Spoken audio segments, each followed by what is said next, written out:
Saya akan bacakan ayat ini. Baru nanti kita berdoa.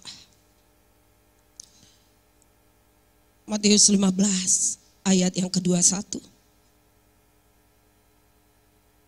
sampai yang ke-28. Demikian firman Tuhan. Lalu Yesus pergi dari situ dan menyingkir ke daerah Tirus dan Sidon. Maka datanglah seorang perempuan Kanaan dari daerah itu dan berseru, "Kasihanilah aku ya Tuhan, anak Daud.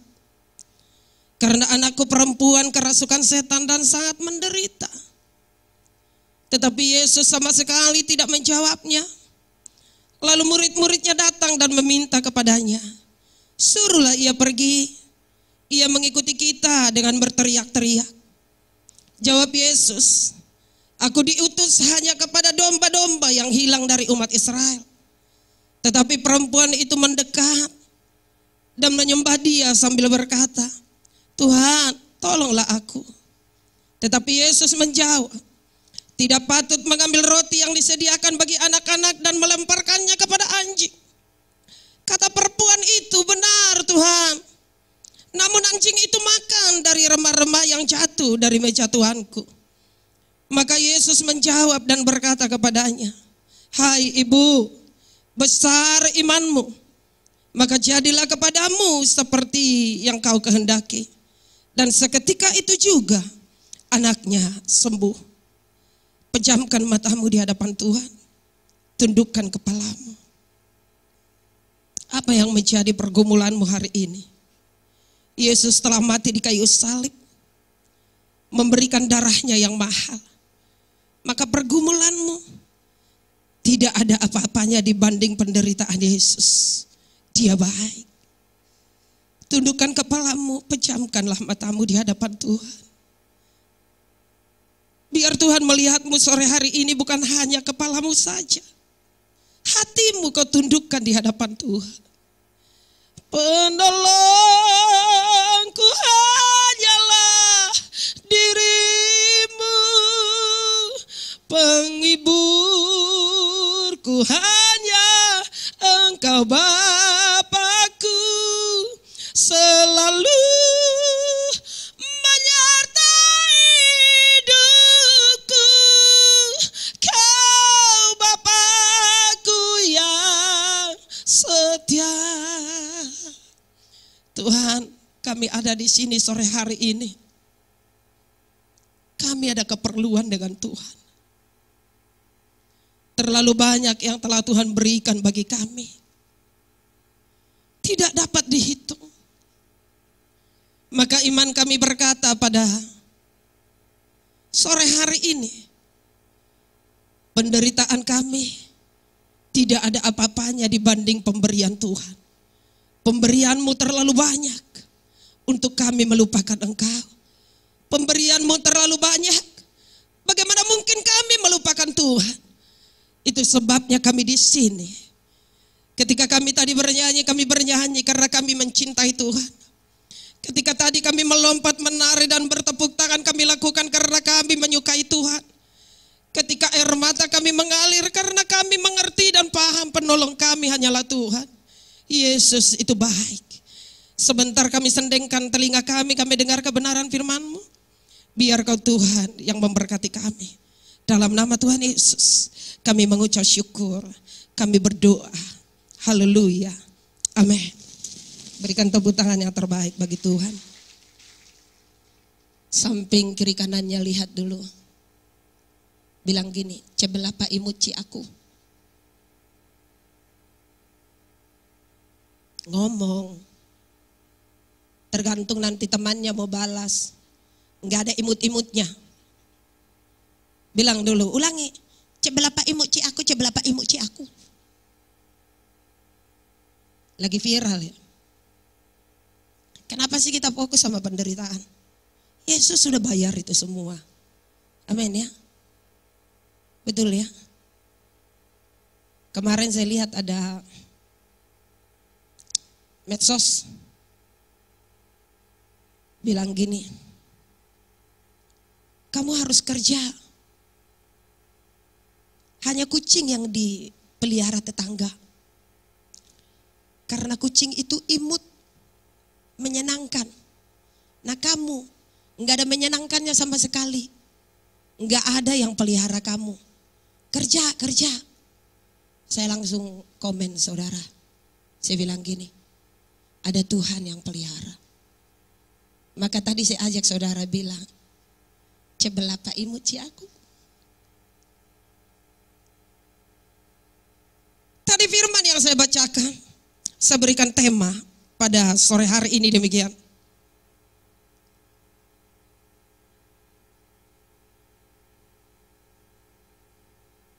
Iman anti gores.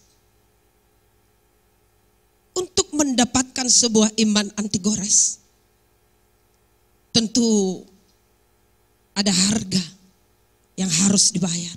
Amin ya. Semakin bagus anti gores HP kita, semakin bagus casingnya. Kalau dia jatuh, masih ada harapan aman. Betul ya? Maka orang berlomba-lomba untuk membeli harga yang lebih mahal supaya memiliki HP. Walaupun jatuh, walaupun retak, walaupun digilas, walaupun terbuang, masih terlindung dengan sebuah anti gores yang mahal. Pertanyaannya demikian, berapakah harga yang harus dibayar untuk sebuah iman anti gores? Jangan tanya demikian. Bagaimana caranya untuk aku mendapatkan anti gores? Tetapi yang harus kita tanya, berapakah harga yang harus saya bayar untuk menemukan sebuah anti gores yang benar-benar bisa menjamin? Amin. Lalu saya memberikan peralihan kepada saudara malam hari sore hari ini. Harga apa aja sih yang harus kita bayar untuk kita mendapatkan sebuah pengaman? Sampai-sampai Tuhan berkata di ayat yang ke-28, maka Yesus menjawab dan berkata kepadanya, hai ibu, besar imanmu, maka jadilah kepadamu seperti yang kau kehendaki. Dan seketika itu juga anaknya sembuh. Tadi kalau saudara perhatikan, saya baca dari ayat yang ke-21. Bukankah dia sudah digores sedemikian rupa? Tadi di ayat yang ke-23, perempuan itu berteriak-teriak. Berteriak-teriak untuk minta tolong kepada Tuhan. Dia berkata, ya Tuhan, anak Daud, kasihanilah aku. Karena anakku perempuan sedang kerasukan setan dan sangat menderita. Siapakah perempuan ini? Perempuan ini adalah orang Kanaan, tidak mengenal Allahnya Israel. Dan saya bisa pastikan menurut sejarah, dia tidak pernah mengenal ibadah yang seperti malam hari ini. Tetapi ketika dia dengar Yesus lewat di kota itu, Yesus yang terkenal dengan mujizat-mujizatnya, maka dia berteriak-teriak, hai anak Daud, kasihanilah aku, anakku sedang kerasukan. Dan aku tidak tahan melihatnya, dia sangat menderita. Dan Yesus dikatakan di ayat berikutnya, tetapi Yesus sama sekali tidak menjawabnya. Bahkan dikatakan murid-muridnya datang dan meminta kepada Yesus, suruhlah dia pergi. Ia mengikuti kita terus. Udah gitu berteriak-teriak lagi. Dan Yesus menjawab sesuai mandatnya. Aku diutus hanya kepada domba-domba yang hilang dari umat Israel.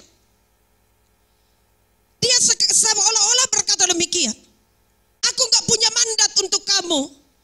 Aku hanya punya mandat dan surat tertulis. Dan itu sah. Aku hanya diutus kepada anak domba-domba dari Israel yang telah hilang. Jadi sama kamu saya gak ada urusan. Maka itu yang saya sebut dengan poin yang pertama. Belajarlah adaptasi dengan Tuhan. Ada kadangkala kita sudah berseru-seru. Kita sudah berdoa memohon kepada Tuhan. Seolah-olah Tuhan diam saja. Kita sudah berdoa puluhan tahun dengan problem yang sama. Kita temui Tuhan seolah-olah diam saja, tidak memberi jawab apa-apa. Dia berlalu begitu saja. Maka seorang penyanyi, penyair, pencipta membuat sebuah lagu. Mampirlah dengar doaku, jangan lalui aku Tuhan. Kenapa? Sejarah lagu itu. Seolah-olah Tuhan berlalu saja. Tidak menengok ke belakang. Tidak menengok. Kenapa kita ketakutan? Karena di sebuah jalan mata kita sedang melihat perjalanan yang akan kita lalui. Kita melihat di ujung sana tidak ada siapa-siapa. Kita menoleh ke belakang, tidak ada siapa-siapa. Kita seperti sendirian. Lalu kita berteriak, Tuhan tolong aku. Tapi Tuhan diam saja. Cerita daripada seorang Lazarus. Ketika Marta dan Maria membawa kabar kepada Yesus, Yesus, itu loh sahabatmu sedang sakit. Dia perlu engkau. Tolonglah datang, dia kan sahabatmu. Tapi kalau saudara baca akan ayat itu, seolah-olah Yesus tidak peduli, sibuk. Pelayanan ke sana kemari. Marta, Maria pulang. Dan benar Lazarus mati apa hidup saudara? Dijawab, pernah baca Alkitab enggak? Berapa lama sih saudara sudah jadi Kristen? Mati. Dan ketika Yesus datang menemui Maria dan Marta, Marta bilang, Tuhan sudah tidak ada gunanya. Dia sudah mati. Yesus bertanya, di mana dia dikuburkan? Lalu dibawa. Untuk apa Tuhan? Sudah bau, sudah 4 hari. Saat semua jalan tertutup, tiada yang sanggup menolong. Saat air mata tercurah, masih ada Tuhan bagiku. Yesus bilang, Lazarus bangkitlah. Bangkit gak saudara? Jawab. Tepuk tangan dulu supaya saudara gak kedinginan. Bangkit, amin. Ketika Petrus berteriak di tengah laut berkata, perahu kita sebentar lagi tenggelam dan kita akan mati. Lalu mereka melihat Yesus yang di buritan sedang tidur. Dia berteriak, bangunlah. Kalau orang Batak bilang, modem dopeho ngagawa isan. Sainok. Heheho. Kata Yesus, kau tidak punya iman. Yesus langsung berdiri bilang, mana-mana badai yang itu. Hehehe, diam. Langsung tenang, saudara. Ketika kita berdoa kepada Tuhan, ada kadangkala Tuhan seperti diam saja. Lalu bagaimana Bu Pendeta kalau Tuhan seperti diam saja, tidak mendapatkan aku, tidak menjawab aku, tidak mendekat kepadaku? Yang harus kita lakukan, berdiamlah, sabarlah. Bukan Tuhan tidak peduli denganmu, Dia peduli. Hanya saja pertolongan Tuhan menurut kita lambat, tetapi sesungguhnya tidak terlalu lambat, tidak terlalu cepat. Shalom, amin. Kalau hari ini pergumulanmu belum dijawab Tuhan, belajarlah adaptasi dengan Tuhan. Nanti kau pasti dijawab. Tidak mungkin tidak. Kalau itu mendatangkan kebahagiaan, kemuliaan nama Tuhan, tidak mungkin tidak.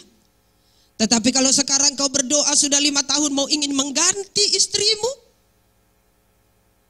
sampai dunia kiamat, tidak akan didengar Tuhan. Yang ada kau ditempeleng.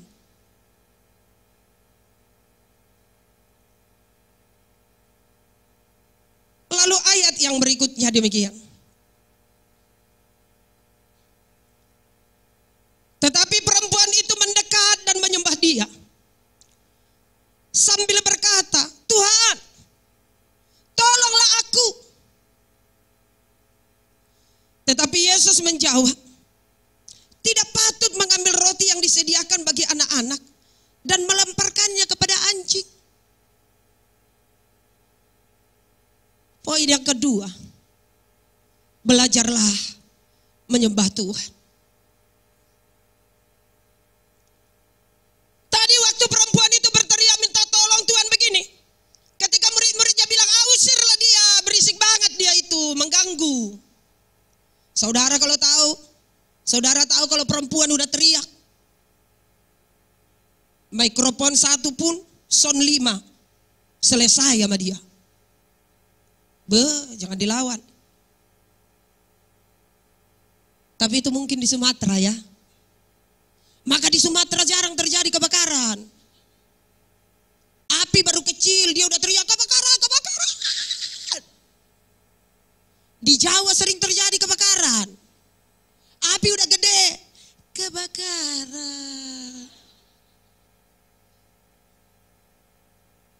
Pergi ke rumah tetangga. Permisi, api udah gede. Permisi, yang keluar orang Jawa juga. Apa tuh Bu? Iki loh rumahku kebakaran. Sebentar yo. Jalan gak kayak orang Batak. Dia jalan tetap teratur, sesuai dengan keberadaannya. Nyampe, dia tanya lagi, mana yang kebakar? Itu loh. Oh iya. Kalau orang Batak lihat api itu, waduh kebakaran, ditendangnya itu kompor gas. Bila penting dipeluknya, diam kau. Dia bawa ke kolam, berenang berdua. Selesai. Ketika ibu ini berteriak, tolonglah aku. Dia bilang begini, enggak patut. Aku tidak ada mandat untuk menolong engkau. Enggak patut memberi makanan kepada anjing. Memang orang Yahudi menyebut orang di luar ketuhanan mereka, semuanya disamaratakan sebutannya anjing. Kemarin Bung Stanley cerita tuh, orang bawa anjing naik Grab, nggak bisa diam anjingnya, kuk, berisik. Tukang Grab katanya kebingungan, bagaimana nih berisik? Tiba-tiba dia bisikin katanya anjingnya, katanya di depan ada orang Batak. Langsung diam katanya anjingnya. Bagaimana menurut orang Batak? beri saran.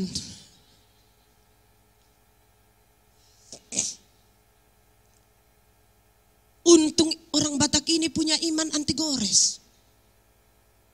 Kalau enggak, habis itu Stanley waktu cerita. Apa maksud kau? Di sampingmu ada orang Batak. Tetapi ketika dia ditolak, dia bilang, aku tidak ada urusan dengan kamu. Saudara lihat enggak? Saya cari gambar ini. Dia menyosor kepada Tuhan. Dia sembah Tuhan. Ini seperti penolakan, saudara. Saya maksud demikian. Jika saudara memiliki kebutuhan, pergi kepada seseorang, atau kau datang kepada Tuhan sujud 20 tahun enggak dijawab-jawab. Jangan buru-buru berdiri. Kalau kau ditolak orang, kalau kau seolah-olah mengalami jalan buntu, jangan buru-buru berdiri berkata, untuk apa aku di sini? Tetapi tiaraplah. Pegang terus kaki Tuhan bilang. Seperti Musa berkata, aku tidak akan beranjak sebelum engkau memberkati aku. Aku tidak akan mau jalan kalau aku tidak tahu kau Tuhan menyertai aku. Amin, amin ya, amin ya. Seberapa di antara saudara kalau doanya tidak dijawab Tuhan, saudara langsung berdiri, ganti iman. Harga yang kedua yang harus kita bayar, belajarlah menyembah Tuhan. Sembah saja terus. Sembah saja terus. Itu jam cepat kali, udah tinggal 2 menit. Perasaan poin saya masih 5. Langsung aja yang ketiga ya, lalu kita tutup. Takutnya bulan depan ibu itu lagi kok balama. Ngebetein gue kagak datang lagi gitu. Kalimat yang berikutnya, ayat berikutnya berkata demikian. Tetapi Yesus menjawab, tidak patut mengambil roti yang disediakan bagi anak-anak dan melemparkannya kepada anjing. Kata perempuan itu, benar Tuhan. Namun anjing itu makan dari remah-remah yang jatuh dari meja tuannya. Kalau ngomongnya anjing, datar, tes ya. Nadanya sama. Sol, sol, sol. Sol, sol, sol. Anjing. Coba. 1, 2, 3 ya. Enggak sakit. Tapi coba kalau disebut, hei anjing. Wah, yang tidak ada uban tiba-tiba beruban sebelah.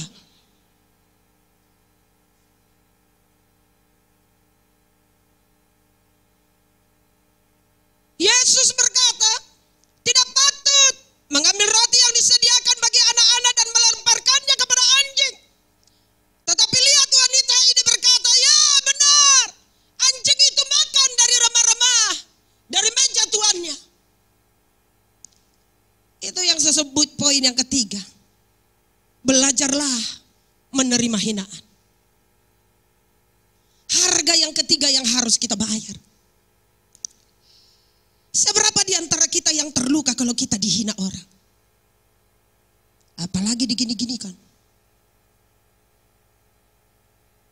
Kita ikut ada naluri ngeref. Dia 1, kita 5.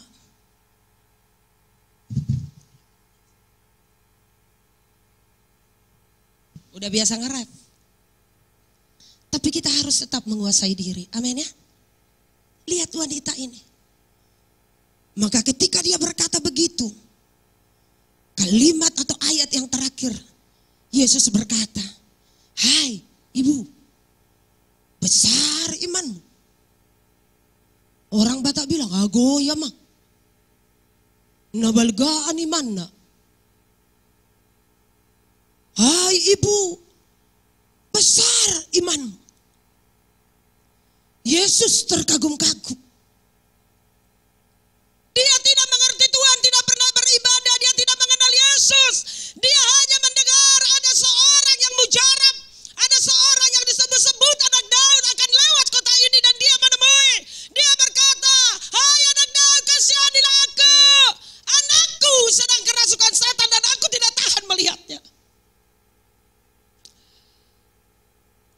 periksa diri kita yang tiap hari berkata, Yesus kau baik.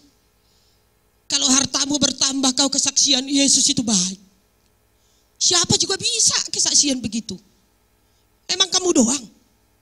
Cuman kalau kamu udah hampir tenggelam dan mau mati, ternyata tenggelam lagi, masih bisa kesaksian enggak? Coba itu Ayub. Dengan penderitaannya dia berkata, dengan telanjang aku keluar dari rahim ibuku, telanjang pula aku akan kembali kepada Bapakku.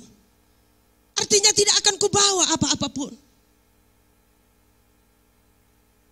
Lalu orang berkata, Pendeta Yanti tolong pencerahannya. Kepada orang, kenapa orang mati orang Kristen tiba-tiba pakai jas saja? Udah pakai sepatu aja, pendeta bukan, penatua bukan. Saudara bayangin aja sendiri. Kalau mayat tidak dibaju-bajuin, apa yang akan terjadi? Dimiringin enggak bagus, ditengkurapin enggak bagus, ditelentangin apalagi.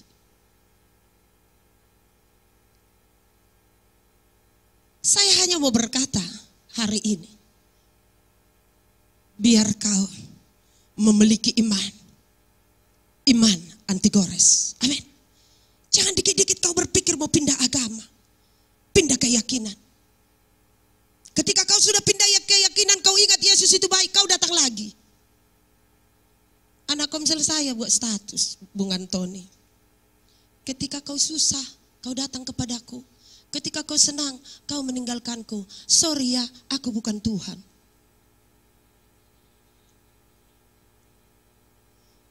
Langsung saya japri. Keren kali kau.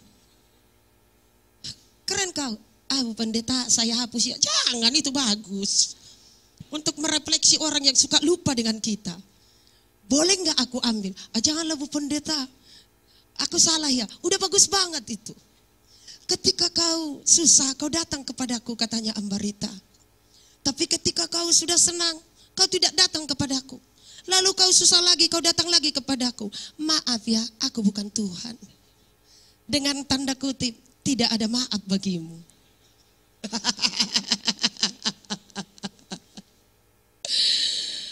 Mari kita belajar menerima itu, amin.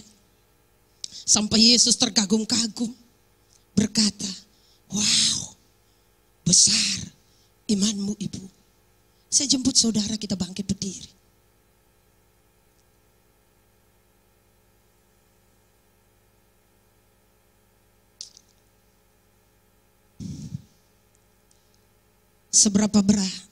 Seberapa dalam hubunganmu dengan Tuhan?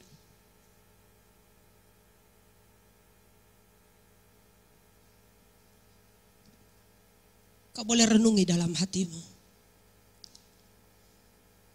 Berapa kali kau berdiri meninggalkan Yesus ketika doamu tidak dijawab?